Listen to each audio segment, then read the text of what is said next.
The eagle-eyed amongst you there will notice that Darragh, MacAuley and Andy McEntee here with us. Gentlemen, you're both very welcome. Thanks very much for joining us. Thank you. We're here to talk initially about the fundraising effort this week for the Seán Cox Benefit Fund. So there's a game on Sunday. SupportSeán.com if you want to go along and support or to donate. But it's a match that I think yourself and Jim Gavin kind of came up with the idea, or somebody approached you guys about it. Yeah, I suppose, Seán is a club mate of mine. We would have worked together with underage teams over the years, so it seemed like a reasonable idea at the time to sort of, given the position that I'm in at the moment, that we might try and do something for him. I think everybody's aware of just how bad a situation he's found himself in, so I thought it's probably just one way of trying to help out. Yeah, it's been sobering really to think about, you go to a match and you don't come home, and it's literally wrong place, wrong time, and it has been life-changing for him obviously, but also for his wife and for his family and for the community in general. Yeah, I mean, I suppose the bottom line is that Seán is going to need lifelong care. This has changed everybody's life in the circle around him, and as you say, to think that you're just going to go to a match and happen to be standing there in the wrong place at the wrong time.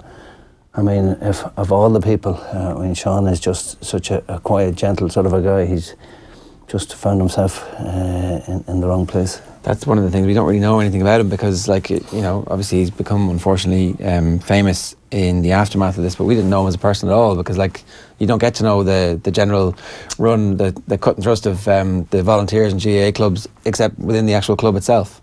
Yeah, he was chairman of the club for 3 years and responsible for a lot of really good things happening in the club. And the year that St Peter's Dunboyne have had this year, they won a senior, won Junior A championship and won an under-21 championship. I'm not too sure it's happened in Meath before, but Seán would have been responsible for putting a lot of things in place for that to happen.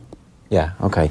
And the Dubs and Meath have a famous long-standing rivalry, but when stuff like this happens, it's really important that the GAA community gets out and shows the fact that everybody is actually just human at the end of the day, and rivalries don't really matter. Yeah. I think it just made sense, especially with Andy and Seán has a background from Towers as well, so Jim would have known him, the family would have known him as well. So yeah. So it's the game definitely makes sense, and hopefully there's a few quid and a bit of awareness raised down. Yeah, it's early in the year for games to be being played, Andy, but I saw you quoted in the papers this morning as saying that actually games are a good thing. You're not one of those who are complaining about the inter-county season starting so early. Well, I suppose it depends when your inter-county season finished in the first place. So, ours finished just a little bit prematurely, so we were. I have no complaints. I know Saturday evening wasn't exactly pleasant evening weather-wise, but our lads were glad to get out and have a game. Yeah. What were the new rules like? I suppose a sample size of one, probably not a great. Hang on, this is GAA. We're supposed to massively overreact. Oh, sorry. Beg your pardon. It was a disgrace. So it was. No, hard to tell. Given the weather conditions, I mean, the rule that concerns me most is the mark inside 40 metres, 45 metres. And given the conditions on Saturday night, you're going to see very little of that. What is it that concerns you about that in particular? Well, it becomes a game of Aussie rules. You now have a mark from a kick-out, so you potentially have some of the longer kick-outs in the game, kicking the ball out to maybe 70 yards. It's caught, you have to stand off, turns around and he kicks it to, a big unit inside, he catches it, everybody has to stand off and it's kicked over the bar. Yeah. Unless he missed the defence. Which is probably the reason they're introducing this in the first place. It's a contradiction, isn't it? Yeah, I think it is. I mean, that's my concern, and probably a little bit likewise with the three-hand pass rule, although I think we'll get around that. The area that you probably need the three-hand pass rule, or you need your hand passes, is closer to goal. And you had a couple of chances on Saturday. We had, and fellas lost count. Right. The last pass would have put us in for a goal opportunity. So my concern would be that you're going to see less scoring chances with the three-hand pass rule. Yeah. But I think, as I say, that's my biggest concern is the mark inside the 45. I think that'll change the game dramatically. Did you do much training for that in terms of, I'm not sure what you're doing, Michael, but it's a very simple thing to look at from the outside looking in, but ultimately this is something you've been playing for 20, 30 years, and it's quite a seismic shift when you get to the very small details of coaching, I'd imagine. Yeah, look, we're just trying to make fellas aware of the rules as much as anything else. Even on Saturday evening, there was confusion as to whether you could take a sideline kick backwards, whether it was inside the 14-yard line or the 21-yard line. And I thought it was a 21. The linesman on my side thought it was the 14. So, not great. And neither of us were sure. Can I just ask though, are you going to hold like a scouting combine to try and find some 7-footers in me and have one in midfield and one in the full forward line and away you go? I've been doing that for a couple of years and I haven't come up with it, but it does change the type of player maybe that you're looking for if you introduce that. And I'd be concerned that it becomes a stop-start game. Yeah, but you can see, like, you know, you have some tall guys who are good fielders that if you stick them in the full forward line and boot the ball into them and they catch 4 or 5 a game, that's 4 or 5 points. Sure, yeah. It's a different game then. It is, but it becomes counter to what the rule was introduced for. So, I mean, I can't afford to have somebody like this fella standing in close to the goals and can't afford to say, he can't catch the ball. You've got to make sure nobody catches the ball inside. Because if they do, the chances are it's to score. Yeah. You obviously a big basketball fan. Like the rules change in basketball. They've over the years they've re-engineered the game at various stages to make it more attractive and to make it higher scoring and to try and reward certain skill sets. And generally, the sport has kind of caught up with the rules and evolved itself. Now maybe we're just going through a bit of a golden period at the moment, so I'm possibly misreading it. But rule changes aren't always bad if they're done with the right intention. What's your take on how these rules have been engineered? I really haven't put too much thought into them, to be honest. I think like the basketball have kind of tweaked it more so. Like I kind of know because I'm back playing basketball now, so there's a few little rules that I didn't know about, but there's only small little tweaks to kind of change the game to kind of get it a bit faster and get a higher scoring as well. I don't know, they seem to be overhauls in the GAA very easily. I don't know, these are kind of now guaranteed for the league, is it? They're like... Well, not quite guaranteed, because the GPA had a phone call and had a meeting with the GAA where they're like, look, it's just for the end of... We'll revisit before the league starts, but it's coming in for the league. That was generally the kind of... They announced that it was for the whole league, and then the GPA had a row with them, and so they said, OK, we'll revisit before the league starts. 7 days before. Yeah, so what's going to happen at that one? Be like, look, lads, let's just go through the league and see what happens. And then championship, they debate again, do they? It can't happen for this year's championship. Okay. That's my concern, really. I mean, you really are creating an experiment out of the league. You're changing. You're coaching for 2 games, 2 separate sports in a way. I mean, they're the same sport, but like, it's an interesting situation. That's the LGA. Never a dull moment. Yeah. Interesting is one way of putting it. I don't see the sense of 2 different sets of rules within a month. Yeah. So, and the league obviously is hugely important to a bunch of counties, particularly the counties in your division at the moment, where it's cutthroat. And if you're going to show real signs of progress, you've got to get that competition week in, week out, because how do you make progress otherwise? Yeah. Look, I mean, for 80 or 85% of the teams in the country, the league is the competition that they want to play, and you're guaranteed 7 games. You got to be on top of it. And I feel the way they've gone about this, they're making little of the league. You're making an experiment out of it. Yeah. And it's not an experiment for us. For teams, as you say, in our situation, it's hugely important. So I don't know is the answer to suspend the results of the league, and then you're taken away from the relevance of it again. So. It's a difficult one. As in, have the league, but then at the end decide, actually, that didn't matter? Like...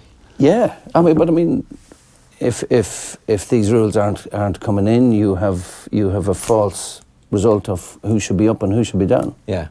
And here's the thing, most of the counties outside of the top ones who are competing for the Ireland decide whether or not the management team should succeed or fail on the basis of their league results. Are we showing progress? So your entire job is at risk on the basis of these rules, and you've got to get it right from the get-go. Yeah, well, certainly... Some people's jobs, no, not... Yeah, I get you, I hear you. I mean, the truth of the matter is, getting out of Division 2 is a large part of our target, and most teams in there would look at it the same way. Yeah. So, are you going to experiment with the biggest part of your season? It's 7 games. you won 7 games in the championship, you'd be fairly close to the business end of it. Yeah. You know, it'll get you probably to an Ireland semi-final or final even. Yeah, okay. We had Darren Cleary in, who's in the Fianna man yesterday, and I was asking him, so when Mullinlough to win that, are you guys, you know, because he's obviously a dyed-in-the-wool Dublin GAA fan, he was like, yeah, I was secretly happy when that happened, secretly happy when Vincent's lose, secretly happy when the superpowers lose. What was the atmosphere like from when you were seeing the results coming through at the weekend? Were you like, oh, my inter-county teammates suffering at the hands of the... I really feel for them, or are you like straight on to what's happening? Fires and Ballyboden, yeah. I feel bad for the lads. It's a tough stage to go out, especially from the County lads' point of view. Yeah. Like they really won't get a break now at all. Like they'll be straight back in January, so they'll have a 2-week break at max. Yeah, it's tough. I don't know. I didn't see the match, and I kind of read the reviews going into it stuff, and everyone kind of said it was going to be a whitewash. I didn't. Yeah, I don't know. So look, it's good. It's good for the GA. Kind of need those results. Yeah, so you're kind of secretly happy. I feel bad for the lads, but like burning bonfires. You've got a new job since last time we were talking to you. You've stopped being a teacher and you're now working with inner city kids in the North inner city in particular. Yeah, inner city, everything, not just kids. Yeah, so there's, I think, like I didn't know about it before I was kind of get involved with it, but there's a Northeast Inner City initiative. It's a kind of social and economic regeneration of the area. So there's a huge amount of work going into the area. So what's the geographical area of Northeast Inner City? So kind of based from it's based at the back of the IFSC from kind of North Wall over to Five Lamps to Ballybox, Sean McDermott Street, Sheriff Street. So it's a kind of sectioned area that they've kind of really looked at to target, which has kind of been as a kind of bad rep over the last couple of years. But it's all stemmed over this. There was a Mulvey report that was done in 2016, really kind of extensive look at the area as to why is it problematic, what's going on here, and off the back of that there was I think it was 54 recommendations of how we can kind of make this better. Then there was a big group set up, task force set up to kind of target the area. So I've kind of come in under the sports engagement and trying to head up a bit of that. So there's a huge amount of work getting done in the area, a huge amount of people volunteering their time, a huge amount of money and resource getting pumped into the area. So I'm only in the job 2 months now, but it's been an interesting experience. Yeah. The decision to leave teaching and to do this, was that straightforward in the end for you, or was it something that you kind of had to think long and hard about? Yeah, so I wasn't looking to get out of teaching. I was kind of just approached about this, but it kind of encapsulated a lot of the stuff that I do. So I suppose I do a lot of the sports. I kind of run athletic development camps as well. I like working with disadvantaged kids, and it kind of brought a lot of that together. So when they kind of approached me on this, it just made sense. And then I'm seconded as well. So I had the teaching job as well. It's going really well. So they've given me a bit of an open kind of slate with it, and basically any way that I can kind of increase activity in the area. So whatever kind of groups that's working with, whether it's working with the kids, and I am working with the schools. I met all the principals there last week, and whether it's working with kind of migrants in the area or addicts or anyway. So I've kind of pretty open brief on it, and they've been willing to kind of back me on whatever I kind of see fit down there. So yeah. So it's using sport as a medium for social change. Yeah. It's basically you kind of just want to give people that kind of branch to kind of cling on to. It is easy to go down a bad path down there. There's a lot of people coming from backgrounds. Sometimes some of the kids that I'm talking to, they all seem so nice and happy, and then someone tells me their background, and it's crazy stuff going on in their background. The parents aren't around, prison, all different bits and pieces. So I suppose you just want to give these something to kind of cling on to. Like I've kind of used Kelly Harrington as a simple solution for it, of someone who was going down a bad path when she was 15, 16. Someone just said, "Here, would you have a go at this boxing thing?" And she's gone on to be a world champion in the last few weeks. And not everyone has to be a world champion. It's not about that. It's about just giving someone just a vehicle, a reason to say, no, I actually don't want to hang around with you today. I don't want to do that. I have this sport, and I couldn't care less which sport it is. Like we're pushing the football down there, we're pushing basketball, we're pushing everything down there. But it's just trying to get them involved. So yeah, lots of bits and pieces going down there. And I said with all the kind of resources and effort getting put in now at the moment, it's kind of now or never for that area really to change, and there is change happening now. Because there is this sort of conflict, and I'm not sure if conflict is the right word, between the idea of more housing and more facilities to actually play football or whatever it may be, to actually, I guess, improve social circumstances. Like we did a piece in Dublin 8 last year and didn't have a single playing piece for a playing pitch for thousands and thousands of people. And their point is that there's a construction site right there, and they can build tons more apartments, and it might gloss over the problem of homelessness for a while, but really they're not looking at the bigger picture here, when that row of houses will be will compound the problem of having more people for less playing spaces and more social problems. Yeah. Look, I think you have to look at a holistic approach to it. And I think, in fairness, with what this NEIC task force that I'm involved in, it is there's 5 different subgroups set up, and they're looking at different targeting from addiction, from integration in the area. That's a huge problem, to be honest. Is that there's, in this small little area, they've kind of identified 481 services in the area. So from arts and culture to sport to everything, from addiction, homelessness, everything. In a tiny little area, there's 481. And I think that might include like astro pitches and stuff. But it's the fact that a lot of them are kind of overlapping. A lot of people won't share services, so sometimes it's tough to get the people from Sheriff Street over to Ballybock and people to kind of share facilities. So there's kind of this thought. It's not just like, let's just put an astro pitch here, or let's just put housing here. There's kind of like, there is thought behind it, and there's kind of smart plans being developed. So look, it's gone the right direction. It's definitely gone the right direction, and hopefully people can kind of buy into it, and it keeps going. Yeah.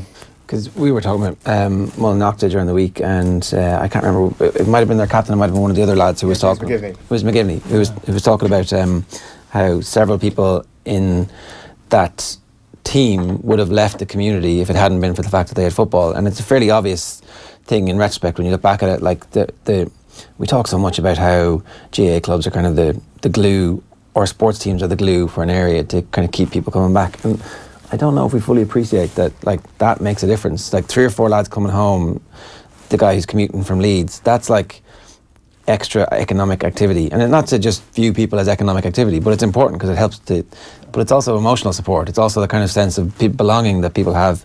And that's why this stuff actually matters a bit. It seems to me anyway, Andy. Oh yeah, I mean, I could see it in my own club now this year. You know, the amount of people coming home from Australia for a county final and stuff like that. You know, it's I suppose it's incredible, really, what it means to a local community. And you look at Mullinocta and you think, you know, the size of that community and what they've achieved. Yeah. Now that takes a little bit of extra effort, you know, given the numbers that they have. Completely, but it also then it matters when stuff like what happened, the tragedy that happened to Seán Cox, when that happens, that a local community can kind of organise together, and that's maybe something that they don't have at the moment in either city that's as pronounced or that can rally behind stuff. Yeah, you can see that. In all fairness, I could see why Michael was seconded into an area like that. I mean, like the Pied Piper out in Ballyboden. I mean, a figure like that can make a huge difference. But yeah, I can understand what he's saying there. That you know, to have an extra meaning, to have something else, some sort of connection to the area and connection to people close by, it's going to make a big difference. I'm sure. Obviously, housing is a very topical issue at the moment, but community spirit is something that's kind of hard to measure. But it's clearly there. Like, you know, you see the outpouring when the Kelly Harrington homecoming was on, and just even to mention the fact that the sports minister wasn't there. Like, people just want the opportunity to come out and be together and show themselves as a group who aren't represented in the news by the latest bad news story. Yeah, no, exactly. Like the sense of community, that's nearly cliched at this stage, is immense down there. Like they're all nearly best friends in their little streets, and they all know each other and they all know each other's business. But it's like everyone knows everyone down there, and I'm kind of just slowly starting to integrate myself into them. But it's great down there. And I suppose I think we are kind of trying to drive that. I think particularly the team sports down there. Again, it doesn't bother me with sport you play, like, but you kind of have that kind of, like, we kind of just maybe took it for granted that I have teammates to rely on and to kind of fall back on if things get tough. But I suppose we're trying to push that, particularly in that area, because they are going to come up against tough times, and if they have teammates and stuff that they can rely on, it can kind of make a difference down there big time. Yeah, there's across America, there's the late night street leagues that they play in basketball, like the midnight stuff. So that's actually a huge kind of area that we're looked at. So if you kind of look at how sport has kind of made a difference in social change, that'll be the first thing that comes up on Google. There's the huge amount of success they've had with late night leagues, and they did it in football, they did it in basketball.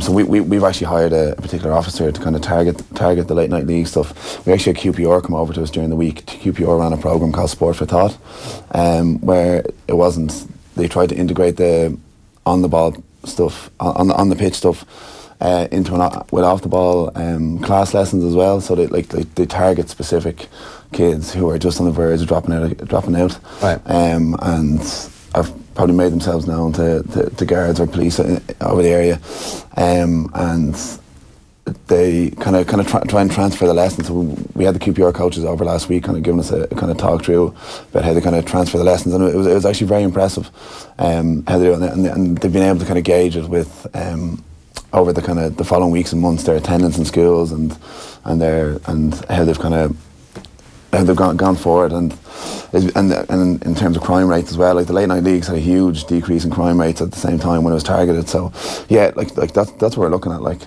so I'm trying to think outside the box, like trying not to just kind of do what has been done before, like. Yeah. So. And what are the facilities like? Because there's a couple of green spaces where you can see there's the cages and they're actual proper Astro, like there's only 2 or 3 of them though, are there? No, like to be honest, we're not short on Astro pitches down there, right, and I probably thought we were beforehand. There's actually the facilities aren't a huge problem. We don't have big green acre sites.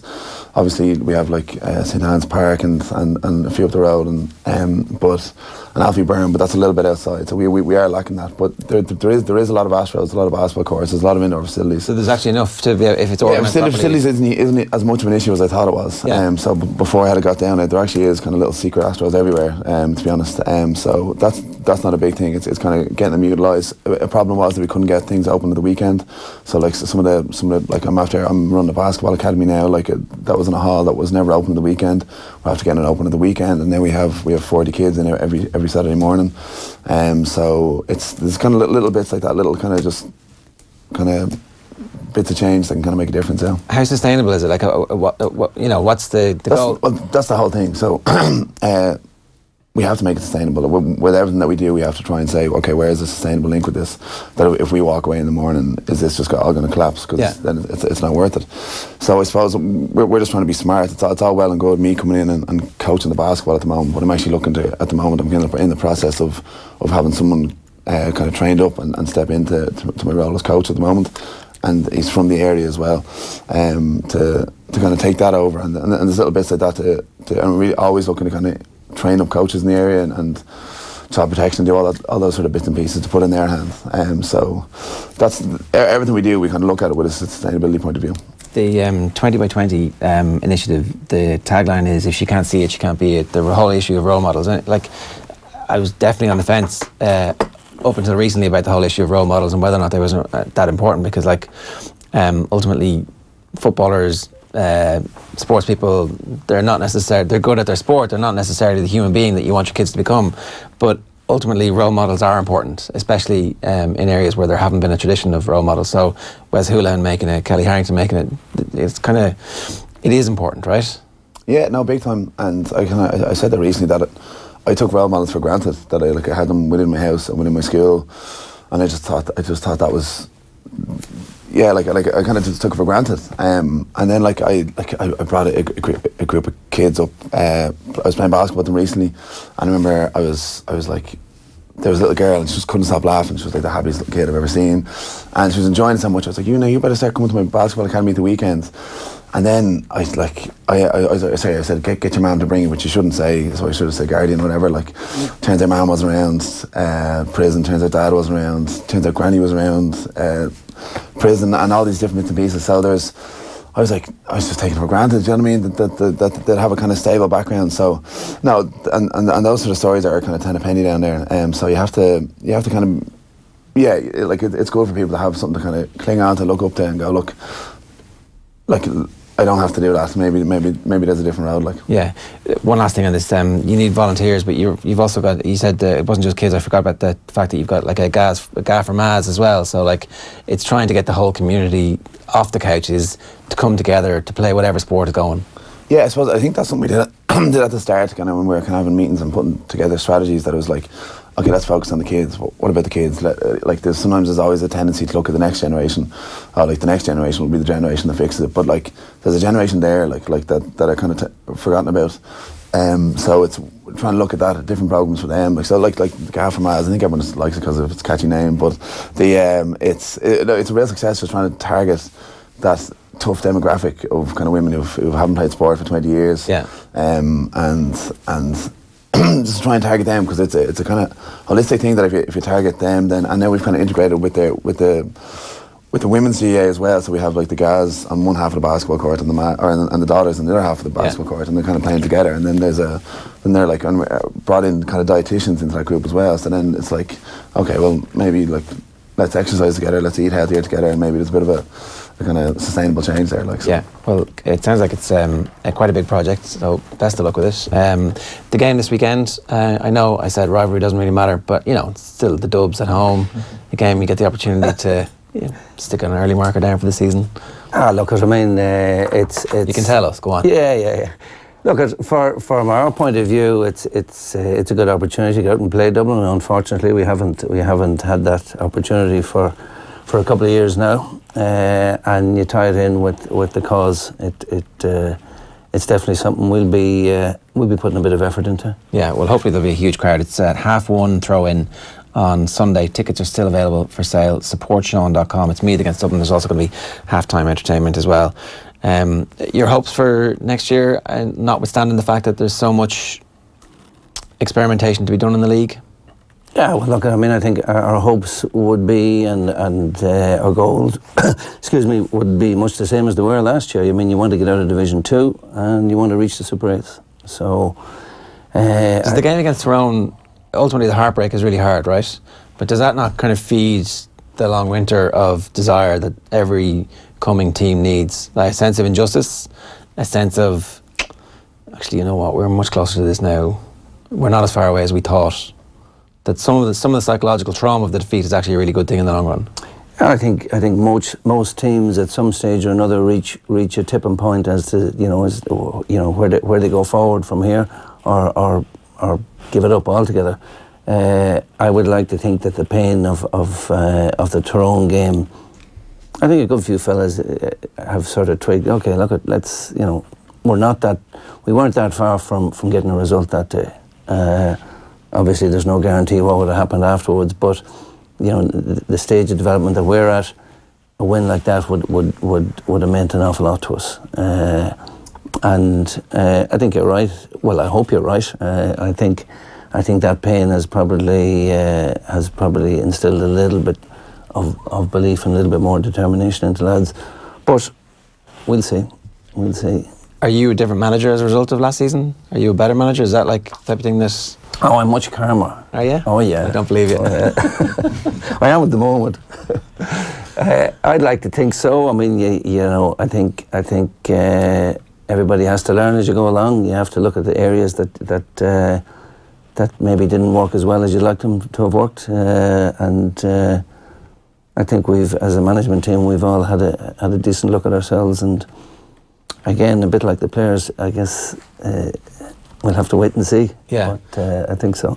You're in the middle of the basketball season at the moment. When does the basketball season for you finish? What's that like? Yeah, I'll see how it goes. I'm back playing National League with Eoin at the moment, so I was kind of walking on the team and they were unbeaten. They had 18 games unbeaten, so it was kind of like someone trying to waltz into the Dublin team in August.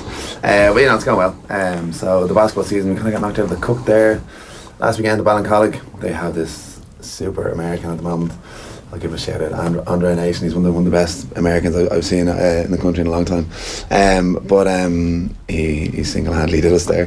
But so the cup stuff kind of culminates at the end of January, which won't for us now, and then the season kind of goes on till February, kind of into March. So we'll see how it goes. And when do you get reintegrated into the Dublin football panel, or how does that work? I haven't been asked back yet. So all right, okay, that's it. You serve at the... All right, so is there a possibility you won't be? Is there a possibility that... I don't know, to ask you. Do you want to play football next year? Hopefully, yeah. I have his number. I'm a long Meath connection somewhere. What you call it? Yeah, no, I'll wait for the phone call, yeah. Is there off-season stuff though? Like, is there still trips? Do you still all go away together, or does that kind of not happen? The team holiday doesn't happen. Team holiday happens in January for you guys, is it? No, so we're going at the end of December, so heading off to the sun for a while. Yeah. Very nice. You're keeping this very tight-lipped. What's going on here? It wouldn't be like the Dublin fellas to keep it tight-lipped, would it? We're not allowed to talk about football. Media training. We're heading off to the Caribbean for a while. Oh, very nice. So so it kind of has to be done. So in fairness, everyone that puts up with us for the year, between girlfriends and backroom teams and stuff, kind of keeps people happy for a little while. So yeah. You're fully fit though. You've had like an unbroken run of 12 months of fitness now. Is that 12 months? I played every single training session last year, but every single match. Every single basketball match, every single training. So this is as fit as I come. Yeah, and what's that like? I mean, that must be pretty sweet. It's good. Yeah, I suppose. Yeah, like season before, I had kind of bits and pieces kind of falling off me all over the place. Yeah, because it felt like there's wear and tear of a bunch of different careers is something that's going to catch up with athletes at a certain point. And there was a point where you're like, I don't know if automatically you can assume that you're going to get back fit. Yeah, kind of. Well, I just say it didn't really worry me, to be honest. I kind of knew I would, but like there is kind of like you can do your best with stretching and yoga and all these different pieces to try and keep yourself right, but someone can come over and just break your leg with a kick or whatever. Like so, there's no preparing for that. So I've had a good run, and he's having a few thoughts there. He is. So he's crossed my mind a long time ago. So it's and I've had a good streak of it at the moment. So it's great. Body's. I always say this, like everyone wants to get over 30, they have to prove themselves as being fitter than they always were. So, but the body is good. Form of my life. Shape of my life. Always, yeah. So no, I'm good to go. There's one other thing I wanted to ask you, Andy, just when Ger mentioned injustice there last year, and it's one of the topics that was spoken by yourself. Kevin McEntee spoke about it, Eamon Fitzmaurice spoke about it last year, and we've had big change over the course of the winter, but it's been towards the rules rather than the officiating. Like in your view, going into 2019, it still seems that there's going to be no added help for GAA officials. I do wonder if that should be the case, that they should be getting a little bit more assistance. Actually, I agree with you. I kind of commented on that after the game on Saturday night. I mean, there's more and more responsibility being piled onto referees. Steps. Was that ball kicked from outside the 45? Was it inside the 45 when he caught it? Has it travelled 20 yards? I think it would be a good idea to give linesmen and umpires just a little bit more power. And like something happened in the game on Saturday evening, and I just asked the linesman, are you entitled to make any comment on that? And he said, no, I'm not. Right. And referee was just naturally unsighted. And he couldn't do anything, the linesman? No. He said, well, what I consider a free, the referee mightn't consider a free. So, I think you're getting to a stage where. But he saw it and the referee didn't. Of course he did. Yeah, he was about 5 yards away. The referee was 30 yards away. So I think it would be a brave enough move, and I think it'd be a smart enough move to say, okay, let's. They're all mic'd up as it is.